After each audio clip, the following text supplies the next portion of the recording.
લગભગ 8-9 મહિના પહેલાંનો એક દિવસ યાદ છે મને, જે દિવસ મારા માટે ચમત્કારથી જરાય કમ નહોતો. એ દિવસ વિશે જાણવું છે તો મારા સાથે બની રહો. નમસ્તે, હું છું હેતવી અને કંઈક અલગમાં તમારા બધાનું સ્વાગત કરું છું. આ દુનિયાથી કંટાળીને કોના પાસે જાઉં છું? જ્યારે નિરાશા ઘેરી વળે છે ત્યારે કોના પાસે હાથ લાંબા થાય છે?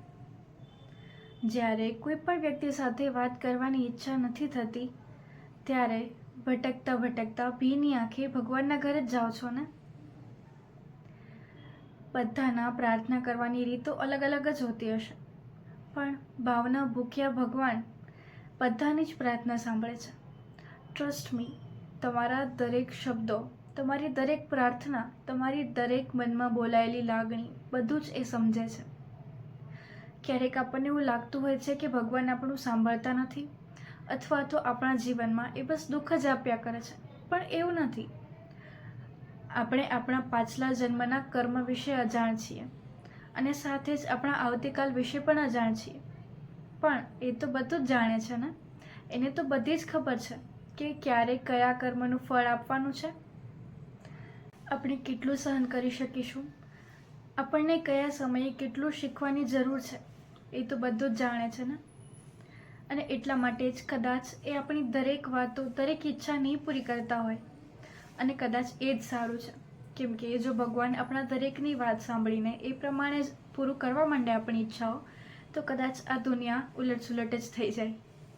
શ્રદ્ધા એક એવી વસ્તુ છે જેમાં કોઈ સવાલ કે કોઈ કારણ ના હોઈ શકે. એ બસ અંતરાત્માનો એક અવાજ જ છે. 8-9 મહિના પહેલાંનો એ દિવસ યાદ છે મને, જે દિવસ મારા માટે ચમત્કારથી કમ બિલકુલ ન હતો.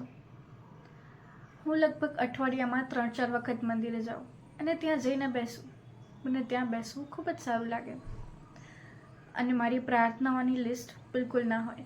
મારી પ્રાર્થનામાં કોઈ ખાસ વસ્તુ ના હોય. હું ત્યાં જઈને ભગવાનને પૂછું કે કેમ છો?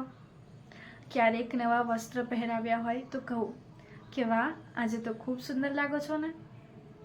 અને એક વાક્ય હંમેશા હોય કે હે ઈશ્વર, દરેક આત્માને શાંતિ આપજો.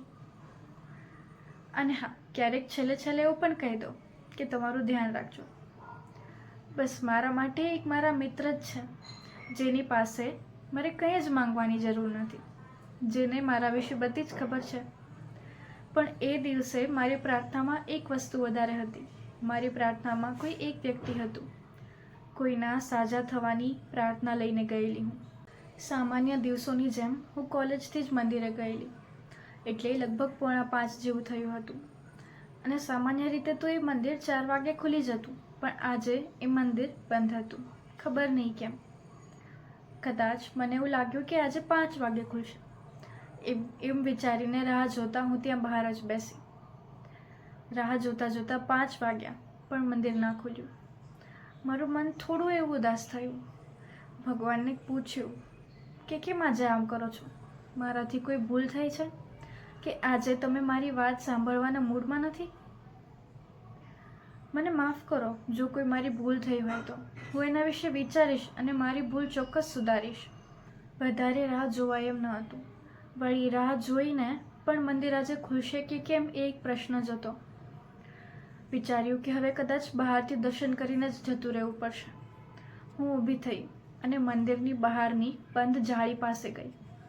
હાથ જોડ્યા, આંખો બંધ કરી. અચાનક જ મારી આંખ થોડીક ભીની થઈ ગઈ. આંખ હજી બંધ જ હતી અને અચાનક કોઈએ મને અવાજ આપ્યો અને પૂછ્યું, બેન, તમારે મંદિરમાં અંદર જવું છે? ખોલી દઉં દરવાજો? અને આંખ ખોલતા જ આંખમાંથી એક આંસુ મારા ગાલ પર સરી પડ્યું. એમને હા કહેતા જ મનમાં થેન્ક યુ બોલી. અને એ દિવસે જાણે લાગ્યું કે ભગવાન મારા સાથે જ છે, એ મારા પાસે જ છે, એ હંમેશા મને સાંભળે છે. અને બસ પછી એ દિવસથી કેટલાય દિવસો સુધી આ વિચારીને હું અંદરથી બહુ જ ખુશ થતી રહી. મારા અંતરાત્માને રોજ આનંદ મળતો રહ્યો.